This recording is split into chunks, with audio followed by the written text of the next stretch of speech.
세계 열방을 향해서 하나님 나라의 꿈을 품고 힘껏 뻗어나가는 우리 순천 은성교회 귀한 성도님들 뵙게 돼서 감사하고 하나님께 영광을 올려드립니다. 제가 우리 김상성 목사님과 하는 선교훈련 동기입니다. 그래서 참 끈끈한 그런 정이 있고요. 또 늘 서로를 위해서 기도해왔던 그런 아름다운 관계였습니다. 우리 목사님 목회하시는 이 교회에 와서 말씀을 나누고 또 선교 보고를 하게 되어서 참으로 감사하고요. 정말 하나님의 크신 은혜에 영광을 돌려드립니다. 저는 여러분 영상에서 보셨다시피 인도를 지난 13년 동안 섬겨왔습니다. 13년여 동안 인도에서 인도 선교사로 사역을 해왔고요. 인도의 북부에 있는 펀잡주, 여러분 들어보셨습니까? 펀잡? 안 들어보셨습니까? 파키스탄은 아시죠? 파키스탄과 인도의 국경 지역에 있는 그 주고요. 크기가 우리나라 남한 면적 정도 됩니다. 그리고 인구가 한 3천만 명 되는 그런 인도에서는 작은 주에 속하죠.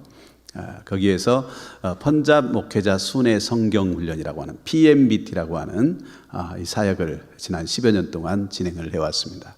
이 사역을 통해서 펀잡 교회의 풀뿌리 목회자들, 여러분 풀뿌리 목회자라고 하니까 좀 무슨 말인지 잘 이해가 안 되시죠? 신학교를 나오지 않고 그야말로 여러분들과 같은 평신도인데 그 시골 지역 그 복음이 전혀 들어가지 않은 곳에서 그곳에서 자생적으로 생겨난 교회, 이런 교회들을 목회하는 평신도 목회자입니다. 이분들을 훈련시키고 이분들에게 성경을 가르치는 그런 일들을 지난 10여 년 동안 계속해 왔습니다. 펀잡주에 교회가 한 3천여 개가 있는데요. 그 3,000개 교회 가운데 한 80%는 이와 같은 신학교육을 받지 않고 목회를 하는 그런 목사들이 이렇게 목회를 하는 교회들입니다. 그래서 그 교회 목사님들은 대부분 다 정규 학교 교육을 제대로 받지 못한 분들이에요. 그러다 보니까 성경에 대한 이해도가 굉장히 낮습니다. 성경을 읽어도 무슨 말인지 잘 이해를 못해요. 특히 여러분 구약 성경은 성경을 공부하지 않고 여러분들이 그냥 읽으면 내용을 알겠던가요? 솔직히 여러분들도 좀 이해하기 힘든 부분이 너무 많죠. 레위기라든가 또 예언서 같은 데 들어가면 정말 주소를 찾기가 힘들어요. 내가 지금 뭘 읽고 있나. 그렇게 힘들잖아요.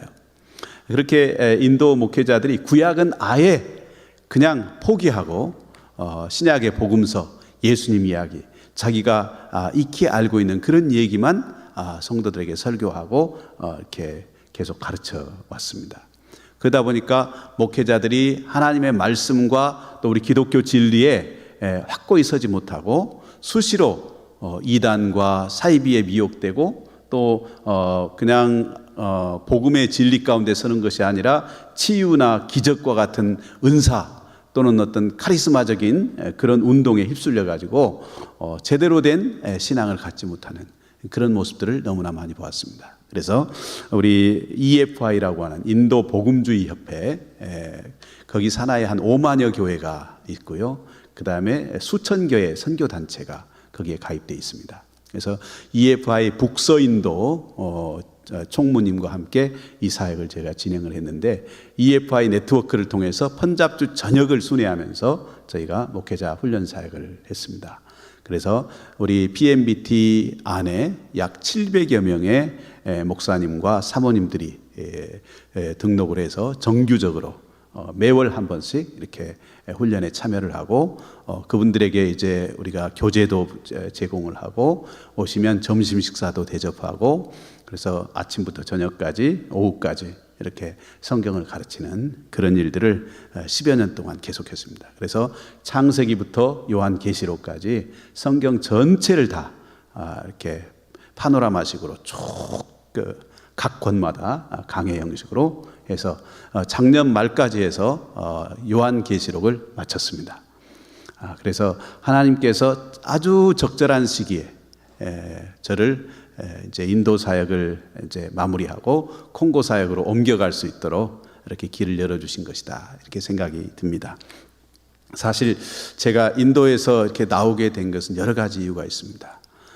먼저는 인도에서 비자를 받는 일이 굉장히 힘들어졌어요.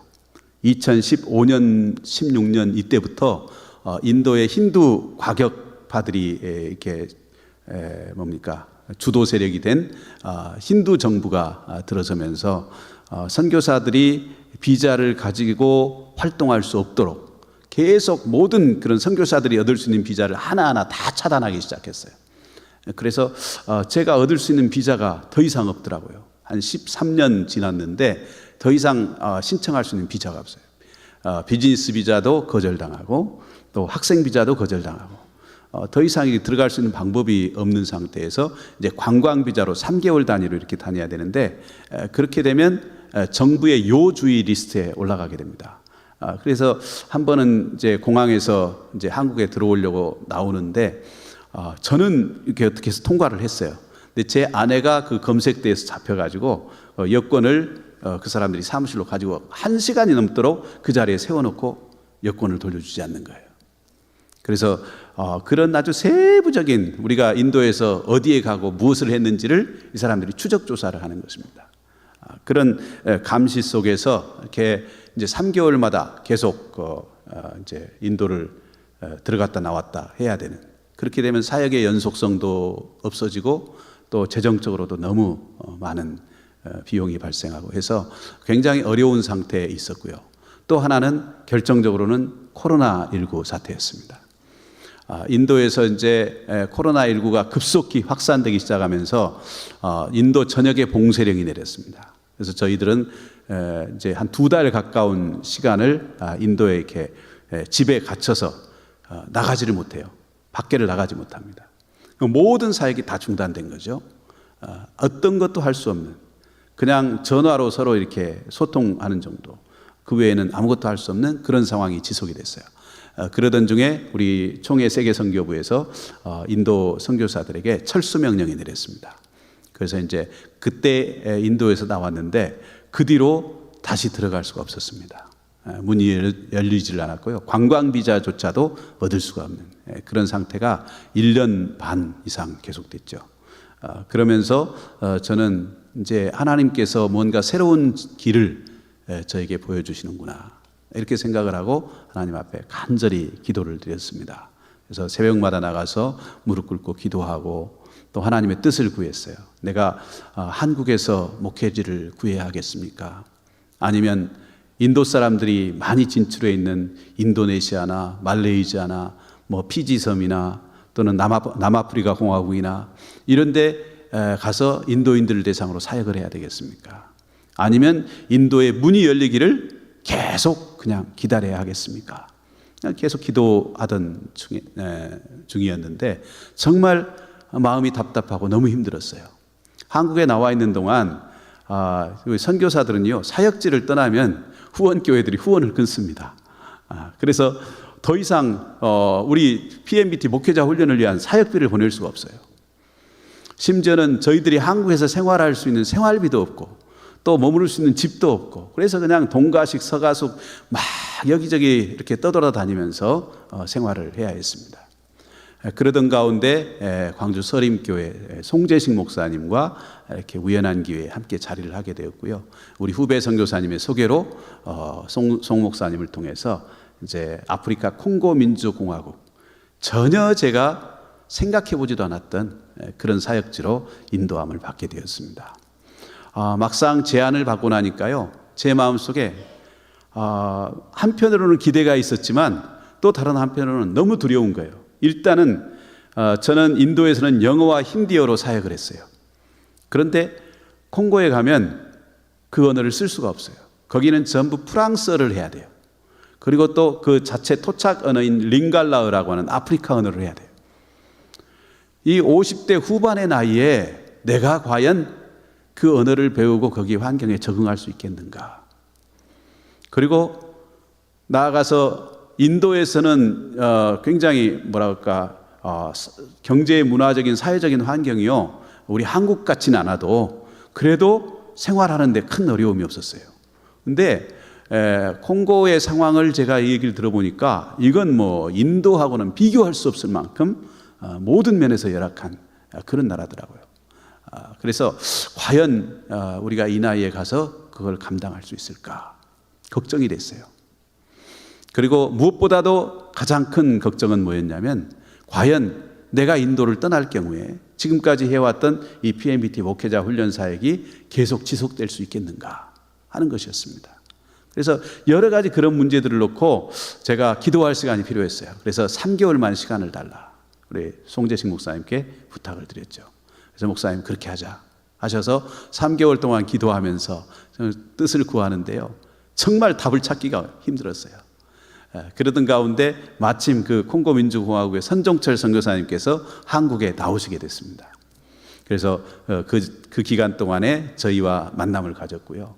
선교사님의 얘기를 들으면서 또 그분들의 인품과 또 그 해왔던 그런 사역들을 이렇게 접하면서 정말 바울 사도가 드로아에서 보았던 환상, 이 마게도냐 사람이 와서 우리를 도우라 이렇게 손짓하던 그 환상이 느껴졌어요.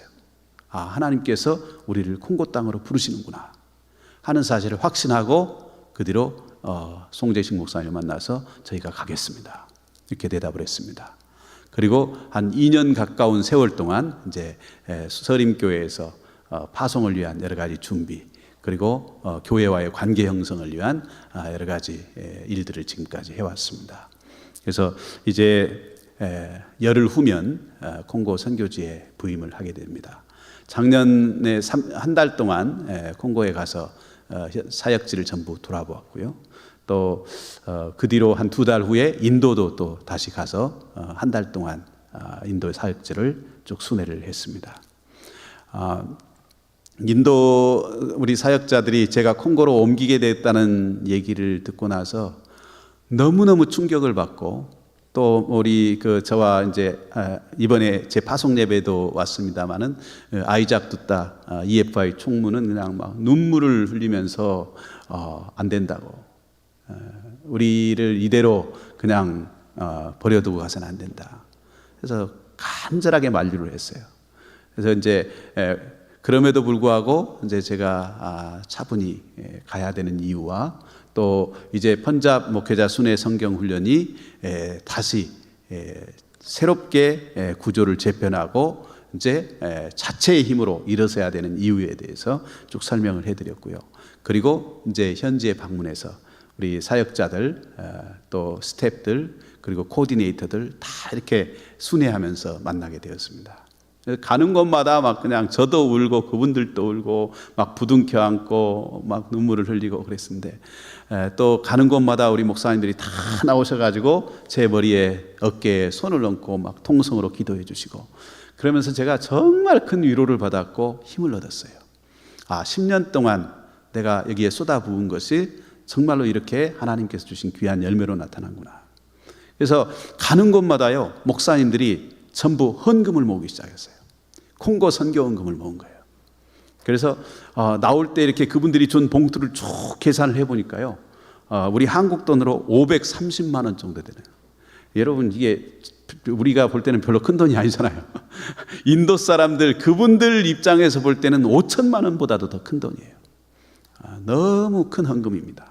인도 교회가 지금까지 해외 선교를 위해서 이렇게 헌금을 모아서 보내본 적이 없어요.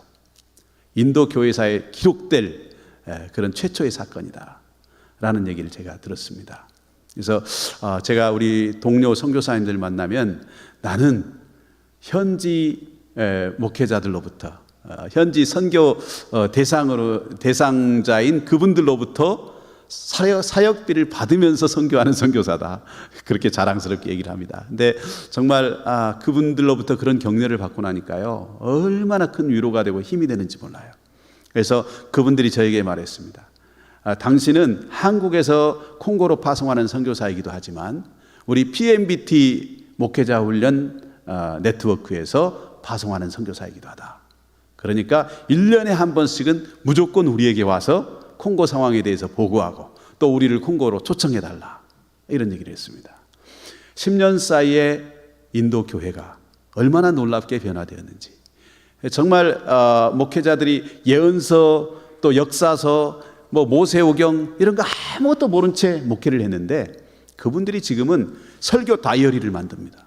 1년 설교 스케줄을 짜요. 그래서 성경 전체를 다 골고루 설교하게 됐어요.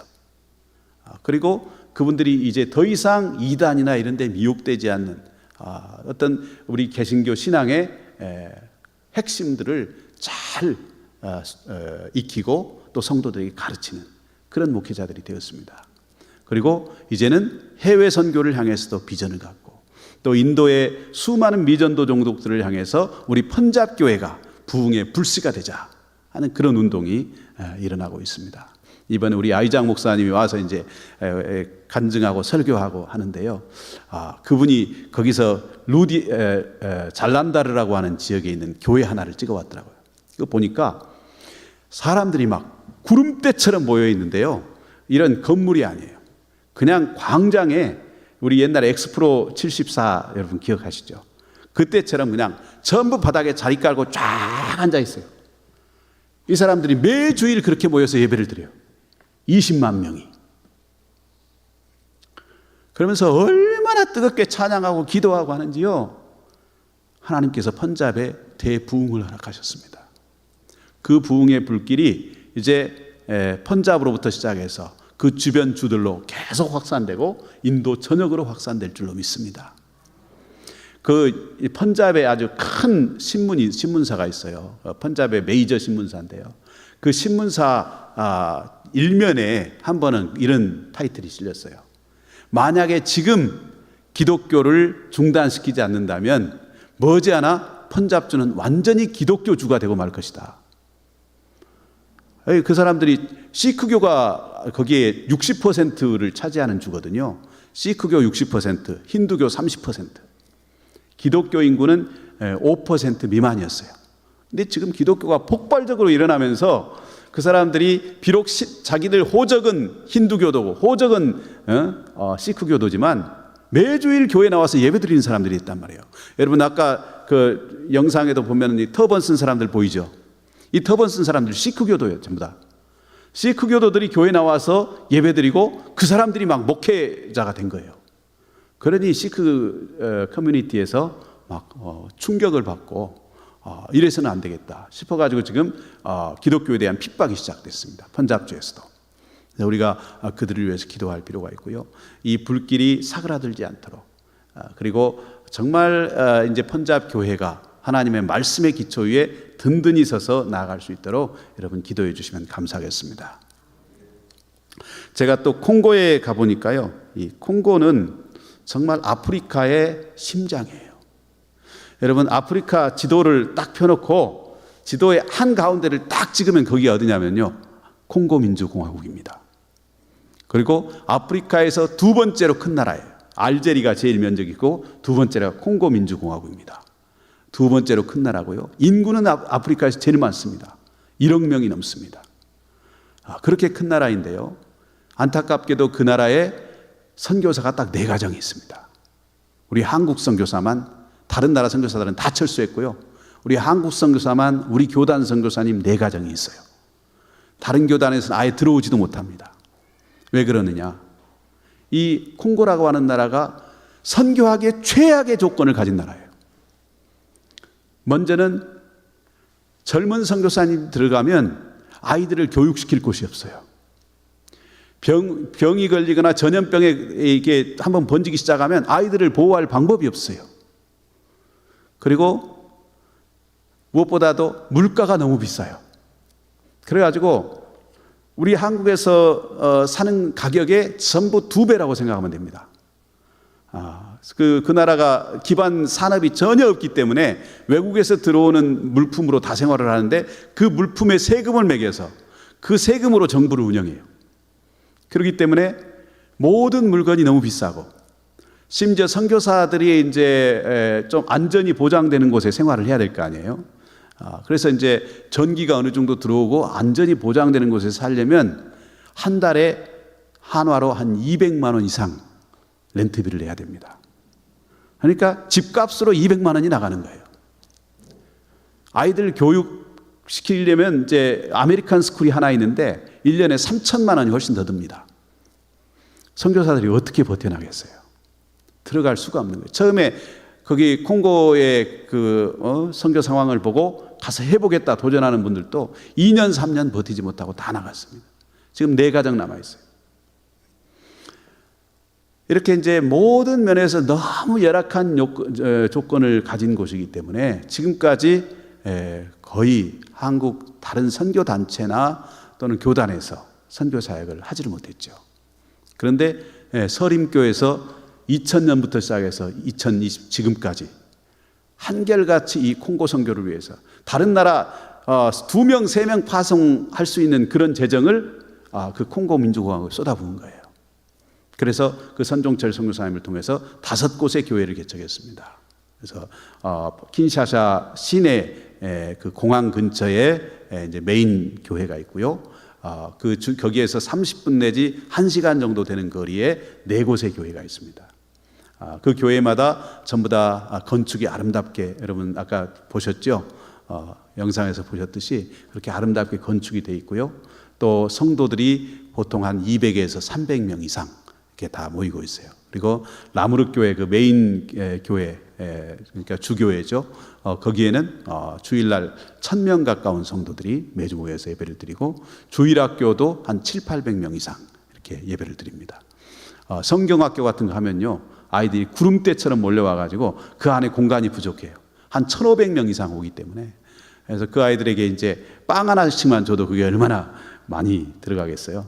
그래서 하여튼 정말 너무나 선교할 그 대상들, 그리고 복음을 기다리는 사람들, 갈급한 영혼들이 그냥 도처에 널려 있고요. 그 라무르 교회 그 본교회 주변이 이제 머시나라고 하는 빈민가인데, 거기 가보면 사람들이 그 완전히 양철 지붕, 양철로 이렇게 얼기설기, 우리나라처럼 이렇게 삼각형으로 탁 해서 멋지게 지은 것도 아니고 얼기설기 그냥 막 이렇게 엮어 놓은 그 밑에 들어가서 살아요. 근데 낮에는 그 양철 지붕이 얼마나 뜨겁겠어요. 여러분, 킨샤사 그 콩고의 수도가 적도가 지나가는 곳입니다. 적도선이 지나가는 곳. 그러니까 낮에는 집에 들어가 있을 수가 없어요. 저녁에 이제 해가 지면 이 사람들이 들어가서 거기에서 밥을 하고 잠을 자고 그렇습니다. 그래서 딱 하루에 한 끼를 먹습니다. 정말 가보니까 하루에 전기가 많이 들어오면 4시간에서 5시간 이렇게 들어오고요.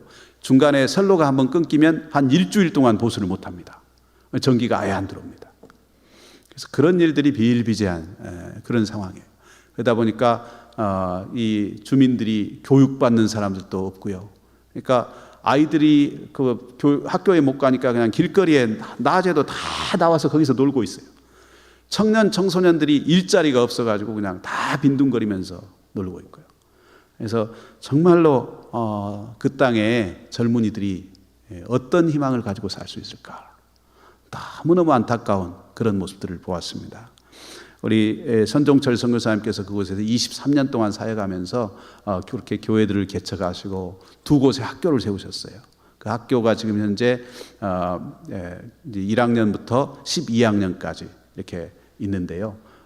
이게 건물이 몇 동이 안 되기 때문에 시간을 나누어서 오전반, 오후반 해서 1학년은 오전, 2학년은 오후 뭐 이런 식으로 해가지고 전부 나누어서 교실을 씁니다.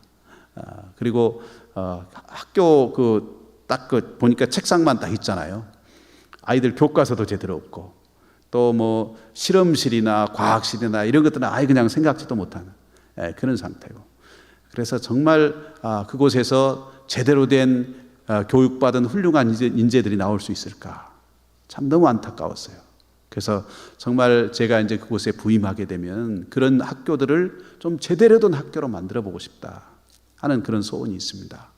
그리고 병원들이 2곳 있는데요. 진료소라고 이렇게 표현, 보건진료소 2곳 있는데 그곳에서 아이도 출산을 하고 또 여러 가지 기본적인 상처를 봉합하는 수술 이런 것들도 다 합니다. 그리고 이제 주로 약을 뭐 이제 배탈이 나거나 장티푸스에 걸리거나 말라리아에 걸리거나 하면 사람들이 와서 약을 받아갑니다. 근데 2곳 그 진료소가 있는데 이 진료소도 시설을 많이 업그레이드하고 또 보강해야 되는 그런 상황이 있습니다. 그래서 정말 너무나 할 일이 많은 그 땅에 하나님께서 저를 보내시는 것을 생각하면서 여러분의 기도와 또 사랑의 협력과 또 후원이 절실하게 필요하다는 말씀을 이 시간 드리고자 합니다. 오늘 우리가 읽은 말씀 잠깐 살펴보겠습니다. 시간이 다 지났지만 잠깐만 말씀을 보겠습니다.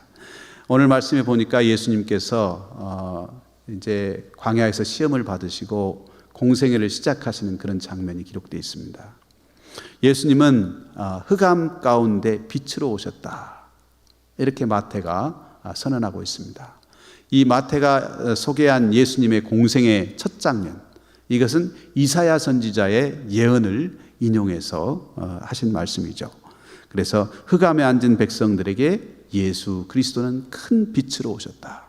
그리고 사망의 땅과 그늘에 앉은 자들에게 예수님은 큰 빛을 비추신다, 이렇게 말씀하고 있습니다. 여러분, 이 세상에 많은 사람들이 있습니다. 80억 인류가 있는데요. 이 인류 가운데 과연 빛 가운데 거하는 사람이 얼마나 될까요? 여기서 빛이라고 하는 것은 이런 전등을 말하는 게 아니에요. 복음의 진리, 영생을 주는 생명의 빛 가운데 사는 사람들이 얼마나 될까요? 오늘 이 마태는 이사야 선지자의 예언을 인용하고 있는데, 이사야 선지자는 인류 전체의 운명을 본 거예요. 인류 전체의 운명을 보니까 모든 인류는 다 흑암에 앉아 있는 존재다라는 사실을 보고 있는 거예요. 여러분, 흑암에 앉아 있다는 것이 무슨 뜻일까요? 죽음에 갇혀 사는 존재다, 이미 죽은 존재다, 그런 뜻입니다. 그래서 우리 사람이 죽으면 지옥에 가는 것이 아니라 이미 지옥 가운데 앉아 있는 존재라는 거예요. 그런 존재들을 하나님께서 사랑하시고 그들을 위해서 구원의 길을 보여주셨는데, 그것이 바로 예수 그리스도이십니다. 그분을 통해서 우리는 그 흑암의 나라에서 아들의 빛의 나라, 사랑의 나라로 옮겨지는 것이죠. 우리가 예수 믿고 구원받는 것은 정말 기적적인 일이에요. 지금 전 세계에 80억의 인류가 살고 있는데 45억 명이 복음을 전혀 듣지 못한 사람들입니다. 그리고 복음을 들었다고 하는 사람들 가운데서 수많은 이유로 복음을 거부하고 복음과 전혀 관계없는 삶을 살아가고 있습니다. 그리고 구원의 확신을 갖지 못하고 영생의 진리 가운데 거하지 못하고 있습니다. 또 복음을 들었음에도 불구하고 이단이나 사이비에 미혹되어서 바른 진리 가운데 살아가지 못하는 사람들이 또 얼마나 많습니까? 그렇게 저렇게 다 따지고 나면요, 이 지구상에서 정말로 예수 그리스도 안에 있는 참 진리를 보고 그 빛 가운데 사는 사람은 정말로 소수예요. 여러분이 바로 그 주인공이 되신 줄로 믿습니다. 우리는요, 예수님으로부터 그 이방을 비추는 그 빛을 받고 하나님의 자녀가 되었어요. 그와 동시에 예수님께서 이방의 빛이 되셨던 것처럼 우리도 누군가를 비추는 빛으로 살아야 한다 하는 것을 주님께서 오늘 말씀하고 계신 겁니다. 사실은 제가 오늘 설교 내용을 많이 준비를 해왔는데요, 보니까 시간이 너무 많이 돼서 오늘 말씀을 다 드릴 수가 없을 것 같아요. 제가 몇 가지만 딱 여러분들에게 말씀을 드리겠습니다. 자, 그러면 이 빛으로 오신 예수님, 그 예수님이 공생의 사역을 시작하시는데요, 오늘 이 마태복음 4장 12절부터 17절까지에 보면은 예수님께서 언제 어디에서 공생애를 시작하셨는가 하는 것을 우리에게 보여주고 있습니다. 여러분, 예수님이 언제 공생애를 시작하셨습니까? 여기 12절 말씀해 보니까 요한이 잡혔음을 들으시고 공생애를 시작하셨다, 이렇게 돼 있어요. 여러분, 요한이 잡혔음을 들으시고 시작하셨다, 이게 굉장히 중요한 의미를 갖습니다. 하나님은 항상 정확한 때에 일하시는 분이에요. 요한의 사역이 완전히 끝나갈 무렵에 예수님께서 사역을 시작하신 거예요. 여러분, 세례 요한이 어떤 사람이에요? 세례 요한은 400년 동안 잠자던 이스라엘 백성들을 깨우는 광야의 소리였습니다. 그들에게 하나님의 음성을 들려주었습니다. 수많은 사람들에게 회개의 세례를 베풀었습니다. 예수님께도 세례를 준 사람이에요. 그리고 예수님이 자신에게 나오자 보라 세상 죄를 지고 가는 하나님의 어린 양이로다. 제자들에게 소개하면서 자기 제자들을 예수님께 보냈어요. 여러분, 세례 요한의 사명은 거기까지예요. 주님의 길을 예비하는 것이 세례 요한의 사명이에요. 그리고 거기서 죽어야 했어요. 헤롯 안티파스에게 목이 잘려 참수형을 당하고 맙니다. 너무나 안타까운 죽음이잖아요. 우리가 상식적으로 생각할 때 하나님께서 세례 요한을 좀 더 오래 살게 하셔서 예수님이 초창기 사역을 시작할 때 두 사람이 하모니를 이루어가지고 함께 사역을 하면 얼마나 큰 시너지 효과가 일어나겠어요. 그런데 하나님은 그렇게 하지 않으세요. 하나님은 세례 요한을 죽게 하시고 예수님이 사역을 시작하시는 거예요.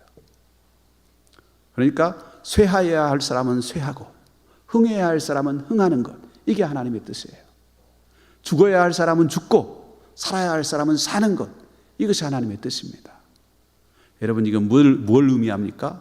우리 각자에게는 사명이 있어요. 이 사명이 나에게 있는 한 내가 이 땅에 살아야 될 의미가 있고 그 존재의 이유가 있는 거예요. 그런데 그 사명이 끝나면 우리는 이 세상에 사라지는 것이 너무나 당연한 것입니다. 여러분, 우리가 하나님 앞에서 순종하고 결단해야 할 때가 있습니다. 하나님이 우리 각자에게 주신 때가 있습니다. 그때에 그 음성을 듣고 순종하고 결단하고 그 하나님이 우리에게 주시는 그 길을 걸어간다고 하면 우리는 주님으로부터 그 사명을 감당하고 또 하나님 나라의 주인공으로 하나님 앞에 인정받는 그런 존재들이 다 되는 것이죠. 여러분, 두 번째로 그 사역을 시작하신 장소를 우리가 주목해 볼 필요가 있습니다. 예수님은 오늘 말씀해 보니까 갈릴리의 가버나움이라고 하는 곳에서 사시면서 사역을 시작하셨어요. 여러분, 이 갈릴리라고 하는 지명이 참 중요합니다. 성경에서 갈릴리는 어떤 장소입니까? 갈릴리는 정통 유대인들이 가장 꺼리는 곳이에요. 정통 유대인들이 가고 싶지 않은 곳이에요. 정통 유대인들이 무시하고 멸시하는 곳이에요. 왜냐하면 그 땅에는 슬픈 역사가 담겨 있기 때문입니다. 이 갈릴리는요, 솔로몬 시대에 솔로몬 왕이 자기 궁전과 또 성전을 다 짓고 나서 그거 성전과 궁전 짓는데 모든 자재들을 제공해 준 두로왕 히람에게 선물로 준 곳이에요. 그런데 두로왕 히람이 그곳을 둘러보러 왔어요. 갈릴리가 어떤 땅인가. 와서 보니까 막 메마른 황무지, 도무지 쓸모없는 땅이에요. 그래서 그 두로왕 히람이 그 땅을 보면서 가불 땅이라. 가불이 여러분 무슨 뜻이냐면요, 메마르고 아무 쓸모없는 버려진 땅이다, 그런 뜻이에요. 그런데다가 이곳에서 이곳이 이제 스불론과 납달리 지파에게 주어진 땅이죠. 그런데 바벨론 제국 시대, 그 전에 아수르 제국 시대, 이런 아수르나 바벨론 같은 그런 대제국이 애굽을 치러 내려갈 때 가장 먼저 짓밟아버린 땅이 어디냐? 그 갈릴리 지역입니다. 그래서 그곳에 수많은 사람들이 죽고 포로로 잡혀가고 겁탈을 당하고, 그곳은 이방인과 유대인들이 서로 뒤섞여서 살 수밖에 없는 그런 땅이 되었어요. 그때부터 이 갈릴리를 칭하는 호칭이 있었는데 뭐냐면 이방의 갈릴리라, 이렇게 부르기 시작한 겁니다. 그 전통이 예수님 시대까지 내려왔어요. 그러니까 갈릴리라고 하는 것은 그야말로 유대인들에게는 너무나 멸시받는 땅, 그리고 선한 것이 결코 날 수 없는 땅, 그런 땅이에요. 어두움의 땅, 저주의 땅이에요. 그런데 이사야 선지자가 뭐라고 하냐? 이사야서 9장 1절에 보면 하나님께서 그 갈릴리를 영화롭게 하셨느니라, 이렇게 말씀하세요. 여러분, 이 갈릴리가 어떻게 영화롭게 되었습니까? 예수님께서 그곳에서 하나님 나라의 복음을 선포하심으로써 영화롭게 된 거예요. 예수님은요, 거의 한평생을 갈릴리에서 사셨습니다. 특히 공생의 기간의 거의 대부분을 거기에서 보내셨어요. 시작도 거기서 하셨고 예루살렘에서 십자가에 못 박혀 죽으셨지만 죽으신 후에 다시 돌아가신 곳도 갈릴리예요. 그곳에서 제자들에게 지상태의 위임령을 주십니다. 그리고 내가 세상 끝날까지 너희와 항상 함께하겠다라는 약속을 제자들에게 주십니다. 그 갈릴리에게서 제자들이 보는 가운데 하늘로 승천하십니다. 우리 예수님은 갈릴리를 자기 자신과 동일시하셨어요. 그리고 제자들을 택하실 때도 대부분 제자들이 다 갈릴리 출신이에요. 가장 멸시받는 땅에서 태어난 사람들, 그곳에서 자란 사람들, 그들과 함께 하시고 그들에게 먼저 복음을 전하셨다라고 하는 것입니다. 갈릴리는 철저히 변방 사람들이에요. 중심에 속하는 곳이 아니에요. 이것은 무엇을 의미합니까, 여러분? 하나님 나라는요, 화려한 것, 힘이 있는 곳, 권력자들이 권력자들이 거하는 곳, 그런 곳이 아니라 지극히 미약하고 정말 사람들이 보기에 희망이 없고 너무나 절망이 뒤덮고 있는 그런 땅, 그곳에 하나님 나라의 역사가 꿈틀거리며 일어나기 시작한다 하는 사실을 예수님께서는 우리에게 보여주신 것입니다. 그래서 마태는 이 사실을 강조하고 싶었던 거예요. 예수님께서는 갈릴리에서 사역을 시작하셨다. 그러나 이 갈릴리는 변방에 머물러 있지 않고 그곳이 복음을 세계로 확장시키는 근거지가 되었다. 그래서 그 복음이 예루살렘과 유대와 사마리아와 땅끝까지 뻗어나가는, 그래서 변방에 속한 사람들이 하나님 나라의 주역이 되는 그런 역사가 이 갈릴리를 통해서 일어났다 하는 것을 우리에게 보여줍니다. 저는요, 이 갈릴리의 이 마태복음 4장 12절 이하의 말씀을 쭉 읽으면서 콩고 땅이 저에게 주님이 기다리시는 갈릴리임을 깨닫게 되었어요. 그 땅의 백성들이 1억이 넘는 사람들이 살고 있는데요, 기독교 인구가 70%라고 통계가 나와 있어요. 카톨릭이 50%, 개신교가 20%. 그런데 거기 가보니까 기독교가 아니에요. 완전히 토착신앙하고 결합해가지고 정말로 순수한 복음을 찾아보기 어려운 그런 기독교가 되어버렸어요.